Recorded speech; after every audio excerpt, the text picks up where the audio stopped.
വെനിസ്വേലയിൽ America ആക്രമണം നടത്തിയ ശേഷം പല രാജ്യങ്ങളിലും സമാനമായിട്ടുള്ള ആവശ്യങ്ങൾ ഉയർന്നു വരുന്നു എന്നുള്ളതാണ് ഇപ്പോൾ ലഭിക്കുന്ന വാർത്ത എന്ന് പറയുന്നത്. ഇതൊരു പ്ലാൻഡ് ഓപ്പറേഷൻ ആണോ, എന്തെങ്കിലും അഡ്ജസ്റ്റ്മെന്റ് ഇതിനകത്ത് നടന്നിട്ടുണ്ടോ എന്നുള്ളതൊക്കെ ഒരു ചോദ്യമാണ്.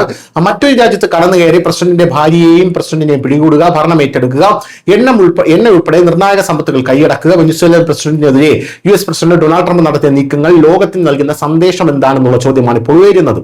മഡൂറോ US-ന്റെ കണ്ണിൽ കുറ്റവാളിയാണെങ്കിലും അല്ലെങ്കിലും US-ന് വെനിസ്വേലയിൽ കടന്നു ചെന്ന അദ്ദേഹത്തെ പിടികൂടാനുള്ള അധികാരമുണ്ടോ? US-നെ ഇങ്ങനെ ചെയ്യാമെങ്കിൽ ഓരോ രാജ്യത്തിനും അവരവരുടെ എതിരാളികൾക്ക് മേൽ ഈ രീതി നടപ്പിലാക്കാമല്ലോ. ആഗോള രാഷ്ട്രീയ തലത്തിലും സാമൂഹിക മാധ്യമങ്ങളിലും ഈ ആവശ്യമാണ് ഉയരുന്നത്. പ്രത്യേകിച്ച് ഇപ്പോൾ റഷ്യക്ക് വേണമെങ്കിൽ യുക്രൈനിൽ പോയി സെലൻസ്കിയെ വധിച്ച് യുക്രൈൻ പിടിച്ചെടുക്കാം. ഇന്ത്യക്ക് വേണമെങ്കിൽ പാകിസ്ഥാനിൽ കയറി പാകിസ്ഥാൻ പ്രധാനമന്ത്രിയെ തട്ടിക്കളയാം, പാക് അധീന കശ്മീർ എടുക്കാം. ബംഗ്ലാദേശിൽ ഇന്ത്യക്ക് സൈന്യത്തെ അയച്ച് ബംഗ്ലാദേശിന്റെ UNS-നെ തട്ടിക്കളയാനുള്ള സാഹചര്യം ഉണ്ടാക്കാം. ചൈനയ്ക്ക് തായ്വാനിൽ ഈസിയായി കയറി അവിടെയുള്ള രാജ്യം പിടിച്ചെടുക്കാം. ഇറാന് പല രാജ്യങ്ങളും കയറി ആക്രമണം നടത്താം. അങ്ങനെയുള്ള പല കാര്യങ്ങളും ചെയ്യാമല്ലോ എന്നുള്ള ചോദ്യം ഉയർന്നു വരുന്നു. എന്തായാലും ട്രംപ് ഉടൻ പുടിനെ പിടികൂടണമെന്ന്, ഇതേ മോഡലിൽ പിടികൂടണമെന്ന് സെലൻസ്കി പറയുകയാണ്. അതായത് വെനിസ്വേലയിൽ പോയി മഡൂറോയെ പിടിച്ചുകൊണ്ട് വന്നു, അതുപോലെ റഷ്യയിൽ പോയി അമേരിക്ക പുടിനെ പിടിച്ചുകൊണ്ടുവരണം എന്നാണ് സെലൻസ്കി പറയുന്നത്. ഒരു കാര്യം, പ്രധാനപ്പെട്ട ഒരു കാര്യം എന്ന് പറയുന്നത്, വെനിസ്വേല എന്ന് പറയുന്നത് അമേരിക്കയുടെ മുമ്പിൽ ഒന്നുമല്ലാത്തൊരു രാജ്യമാണ്. പക്ഷേ റഷ്യയും അമേരിക്കയും ചരിത്രാതീത കാലം തൊട്ട് അടിക്കുമെന്ന് പറഞ്ഞു നിൽക്കുന്നതേ ഉള്ളൂ. ഇരുവരും തമ്മിൽ ഒരു കോൺഫ്ലിക്റ്റ് ഉണ്ടായാൽ അതിന്റെ വരും വരായികകൾ എന്താണെന്ന് രണ്ടുപേർക്കും നല്ലതുപോലെ അറിയാം. ഇതിൽ ആ യുദ്ധത്തിൽ ഒരു വിക്ടറി ഇല്ല, അല്ലെങ്കിൽ ഒരു വിജയമില്ല.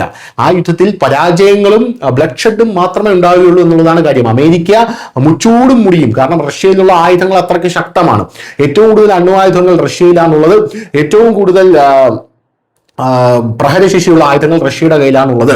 അമേരിക്കയും ഒട്ടും പിന്നിലല്ല. റഷ്യയെ തകർക്കാൻ കഴിയുന്നത്ര ആയുധങ്ങൾ അമേരിക്കയുടെ കയ്യിലുമുണ്ട് എന്നുള്ളത് വേറൊരു പ്രധാനപ്പെട്ട കാര്യമാണ്. രണ്ടുപേരും, രണ്ട് തുല്യ ശക്തികൾ തമ്മിൽ ഏറ്റുമുട്ടുമ്പോൾ ഉണ്ടാകുന്ന ആ ഒരു പ്രകമ്പനം ഈ ലോകം തന്നെ നശിപ്പിക്കാൻ കഴിവുള്ള ഒരു പ്രകമ്പനമായിരിക്കും എന്നുള്ള കാര്യത്തിൽ തർക്കമില്ല. എന്തായാലും പുടിൻ ഇങ്ങനെ പറഞ്ഞതിന് പിന്നാലെ തൊട്ടു നോക്കട എന്നാണ് റഷ്യ ഇപ്പോൾ സെലൻസ്കിക്ക് മറുപടി കൊടുത്തിരിക്കുന്നത്. ധൈര്യം ഉണ്ടെങ്കിൽ കയറി തൊട്ടു നോക്ക് എന്ന് സെലൻസ്കിയോട് പറയുന്നുണ്ട്. പോരാത്തതിന് പുടിൻ ഉടൻ സെലൻസ്കിയെ പിടികൂടുമെന്നുള്ള അഭ്യൂഹങ്ങൾ ഇപ്പോൾ വരുന്നുണ്ട്. അതായത് മോസ്കോയിൽ പുടിന്റെ വീടിന്റെ ഉന്നമിട്ട് യുക്രൈൻ ഡ്രോൺ ആക്രമണം നടത്തിയത് കഴിഞ്ഞ ദിവസമാണ്.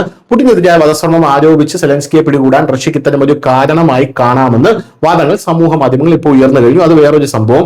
അതേസമയം ഇക്കാര്യത്തിൽ റഷ്യ ഇതുവരെ പ്രതികരിച്ചിട്ടില്ല എന്നുള്ളതാണ് വേറൊരു കാര്യം. എന്നാൽ മഡൂറോയെ പിടികൂടിയ US-ന്റെ നടപടിയെ ശക്തമായി വിമർശിച്ചിട്ടുണ്ട്.